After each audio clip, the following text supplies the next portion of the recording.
नमस्ते। नमस्ते। आज हम पढ़ेंगे 2022 में जो अक्टूबर महीना चल रहा है, इस अक्टूबर महीने में 2022 के नोबेल पुरस्कार विजेताओं की लिस्ट घोषित कर दी गई है और जिन्हें 10 दिसंबर को ये पुरस्कार दिए जाएंगे। तो इनमें ये अक्टूबर और 10 दिसंबर की क्या बात है, इसको हम अंत में इस इतिहास को पढ़ेंगे। पहले हम ये देखते हैं किस क्षेत्र में किन व्यक्तियों के नाम घोषित किए गए हैं। तो हम देखते हैं सबसे पहले केमिस्ट्री क्षेत्र में 3 वैज्ञानिकों को संयुक्त रूप से जो है यह पुरस्कार दिया जाएगा। तो कौन कौन है? कैरोलिन के बर्टोज जो कि अमेरिकन है, मार्टिन मेल्डाल जो कि डेनमार्क के हैं और के बेरी शार्पलेस जो कि अमेरिकन है। इन तीनों व्यक्तियों को क्लिक केमिस्ट्री और बायो ऑर्थोगोनल केमिस्ट्री के विकास के लिए ये पुरस्कार दिया जाएगा। इन्होंने क्लिक केमिस्ट्री को एक नए आयाम तक पहुंचाया और कोशिकाओं को मैप करने के लिए इसका इस्तेमाल किया जाएगा। और इनकी बायो ऑर्थोगोनल जो रिएक्शन है वो न सिर्फ कैंसर से लड़ाई में वरदान साबित होगा, बल्कि क्या होगा, अब कई बाकी एक्सपेरिमेंट में भी यह इस्तेमाल किया जाएगा। तो हम देखते हैं कि इसके अंदर जो तीसरा नाम मैंने बताया है, के बेरी शार्पलेस, इनको 2001 में भी नोबेल पुरस्कार दिया जा चुका है। तो हम देखते हैं नोबेल पुरस्कारों में एक साहित्य के क्षेत्र में मिलने वाले नोबेल पुरस्कार में कभी भी वापस किसी उसी व्यक्ति को नोबेल पुरस्कार नहीं दिया जाता है, बाकी क्षेत्र में दिया जा सकता है। तो हम देखते हैं रसायन विज्ञान के बेरी शार्पलेस को यह दूसरी बार दिए जाने वाला पुरस्कार है। और तीसरी बात इसमें ये कि the royal Swedish academy of sciences जो है इस पुरस्कार को देती है। ये जो है इसके अंदर जो मैंने नाम बोला है the royal Swedish academy of sciences, ये क्या है ये हम आगे इतिहास पढ़ेंगे तब मैं इसके बारे में बताऊंगी। नेक्स्ट है फिजियोलॉजी या फिर मेडिसिन के क्षेत्र में।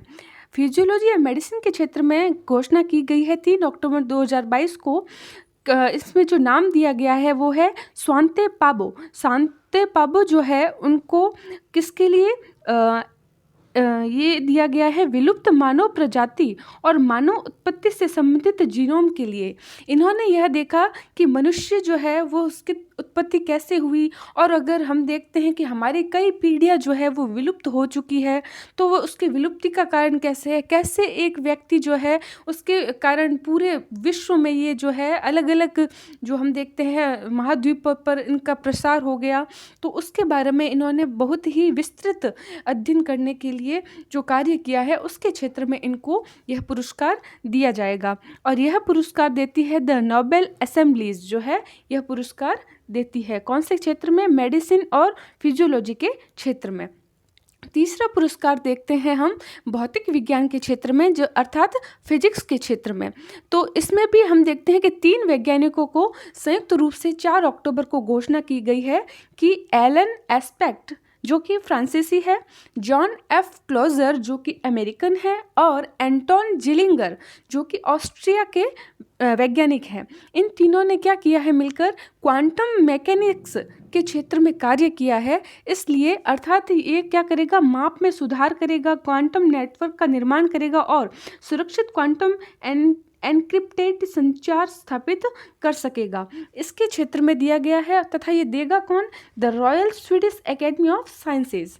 इस प्रकार हमने देखा कि भौतिकी विज्ञान के क्षेत्र में भी 3 व्यक्तियों को संयुक्त रूप से यह पुरस्कार दिया जाएगा। चौथा पुरस्कार हम देखते हैं साहित्य के क्षेत्र में। इसकी घोषणा 6 अक्टूबर 2022 को की गई है। इसमें जो घोषणा की गई है इसमें लेखिका चुनी गई है एनी एर्नॉक्स को दिया जाएगा जो कि फ्रांसीसी लेखिका है। इनका जो साहित्य है वो मुख्य रूप से आत्मकथात्मक शैली में है और जो कि समाजशास्त्र, समाज को मद्देनज़र रखते हुए आत्मकथात्मक शैली में ये जो है अपना साहित्य लिखती है। और इनके जो साहित्यिक कार्य है वो ज़्यादातर जो किए गए हैं वो साहस और तटस्थता के क्षेत्र के कारण व्यक्तिगत स्मृति की जड़ों, व्यवस्थाओं और सामूहिक प्रतिबंधों को उजागर करने के लिए दिया गया है। और इस प्रकार हम देखते हैं जब से नोबेल पुरस्कार शुरू हुआ है तब से 16वें एक लेखक है, जो लेखिका ऐसे ही नहीं कि महिला के कारण ही, लेखक और लेखिकाएं दोनों मिलाकर ये 16वीं महिला है जिसको क्या दिया गया है? ये नोबेल पुरस्कार साहित्य के क्षेत्र में मिला है। इसके साथ ही इनकी प्रमुख कुछ रचनाएं हैं जो आप देख सकते हैं। और एक विशिष्ट बात ये कि मैंने आपको शुरू में बताया था कि किसी को भी साहित्य का नोबेल पुरस्कार एक से अधिक बार नहीं दिया जा सकता, जैसे अभी हमने पहले देखा था। और अब हम देखते हैं पांचवा जो नोबेल पुरस्कार है वो शांति के क्षेत्र में देखते हैं कि शांति के क्षेत्र में इस बार जो नोबेल पुरस्कार है वो किसको दिया गया है।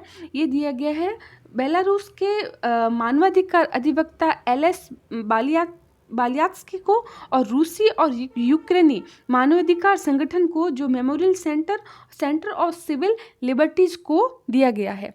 और क्या कि इसकी विशेष बात यह है कि शांति का जो नोबेल पुरस्कार है वो नॉर्वेजियन नोबेल कमेटी के द्वारा दिया जाता है, जो नॉर्वे की राजधानी है ओस्लो, वहाँ पर यह पुरस्कार दिया जाता है। और यह पुरस्कार जो शांति के क्षेत्र में दिया जाता है, यह विशिष्ट रूप से किस कार्य के लिए दिया जाता है, इसमें उस व्यक्ति या समूह को यह पुरस्कार दिया जाता है जिसने क्या किया हो, राष्ट्रों के बीच भाईचारे के लिए, स्थायी सेनाओं के उन्मूलन या कमी के लिए और शांति कांग्रेस के आयोजन और प्रचार के लिए सबसे अधिक और अच्छा कार्य किया हो, तो उसी को शांति का नोबेल पुरस्कार दिया जाता है, जो इस बार दो संगठनों और अधिवक्ता एलेस बालियात्स्की को दिया गया है।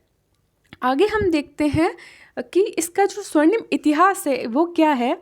यह जो पुरस्कार है वो पुरस्कार जो है वो नोबेल फाउंडेशन द्वारा स्वीडिश वैज्ञानिक थे जिनका नाम था क्या, अल्फ्रेड बर्नार्ड, इन्हीं के याद में जो है यह पुरस्कार दिया जाता है। तो इनकी याद में ऐसा क्या था जिसके कारण यह शुरू किया गया, तो स्वीडिश वैज्ञानिक अल्फ्रेड नोबेल ने क्या किया, सन 1895 में अपनी जो वसीयत थी उस वसीयत में इस पुरस्कार की स्थापना की। उन्होंने क्या किया, इस वसीयत में नोबेल ने अपनी संपत्ति का एक बहुत बड़ा हिस्सा क्या किया, ट्रस्ट के रूप में सुरक्षित रख दिया। और उनकी इच्छा क्या थी कि इस पैसे के जो ब्याज होगा उससे हर साल उन लोगों को सम्मानित किया जाए जिनका कार्य मानव जाति के लिए सबसे अधिक कल्याणकारी हो। और क्या है कि स्वीडिश बैंक में जमा इसी राशि के ब्याज से नोबेल फाउंडेशन द्वारा हर वर्ष रसायन, साहित्य, शांति, भौतिकी और मेडिसिन के क्षेत्र में सर्वोत्कृष्ट योगदान के लिए यह पुरस्कार दिया जाता है। हम देखते हैं कि जो शुरुआत की गई उसमें साहित्य, शांति, भौतिकी, रसायन और मेडिसिन के क्षेत्र में तो की ही गई थी, लेकिन इसके बाद हम देखते हैं कि पहली बार अल्फ्रेड नोबेल की याद में 1968 में इकोनॉमिक्स के क्षेत्र में भी इस पुरस्कार की शुरुआत कर दी गई। उससे पहले इकोनॉमिक्स जो था, अर्थशास्त्र, इसके अंदर शामिल नहीं था। अभी तक अर्थशास्त्र के नोबेल पुरस्कार की घोषणा नहीं हुई है, कुछ ही दिनों में उसका नाम आ जाएगा तो मैं उसका वीडियो भी डाल दूंगी। उसके बाद मैंने आपको बताया कि जब भी मैंने भौतिकी का बताया, साहित्य का बताया, उसमें कोई ना कोई संस्था का नाम बताया है कि उसके द्वारा यह प्रदान किया जाता है। तो वह हम देखते हैं 4 संस्थाएं हैं जो यह पुरस्कार प्रदान करती है। तो जो भौतिकी, रसायनिकी और अर्थशास्त्र के जो पुरस्कार देती है वो कौन देती है, the royal Swedish academy of sciences देती है। वहीं हम देखते हैं चिकित्सा के क्षेत्र में जो पुरस्कार देती है वो देती है द नोबेल असेंबली, और जो साहित्य के क्षेत्र में देती है वो है द स्वीडिश अकादमी, और जो शांति के क्षेत्र में देती है वो है नॉर्वे नोबेल कमेटी। इस प्रकार अलग अलग कमेटियां, असेंबली और अकादमियां जो है इन पुरस्कारों के वितरण में अपना कार्य करती है। फिर क्या है, एक नोट लिखा है मैंने कि नोबेल पुरस्कार के लिए बनी समिति क्या करती है, हर साल अक्टूबर में नोबेल पुरस्कार विजेताओं की घोषणा करती है। जैसे अभी मैंने बताया कि 3 अक्टूबर से इसकी घोषणा होना शुरू हो गई थी। अब देखो कि पुरस्कारों का वितरण जो है अल्फ्रेड नोबेल की पुण्यतिथि के कारण ये वितरित कब किए जाते हैं, 10 दिसंबर को। तो इनसे भी हम देखते हैं कि कई कंपटीशन एग्जाम में कुछ कुछ तथ्यों के रूप में यह प्रश्न जो है पंक्ति के रूप में आ जाता है, तो यह इतिहास भी हमें संक्षिप्त रूप में पता होना चाहिए। तो अब अर्थशास्त्र के क्षेत्र में नोबेल पुरस्कार जो है वो घोषित किया जाएगा, तो वह भी हमें अतिशीघ्र वीडियो के रूप में लेके आऊँगी। धन्यवाद।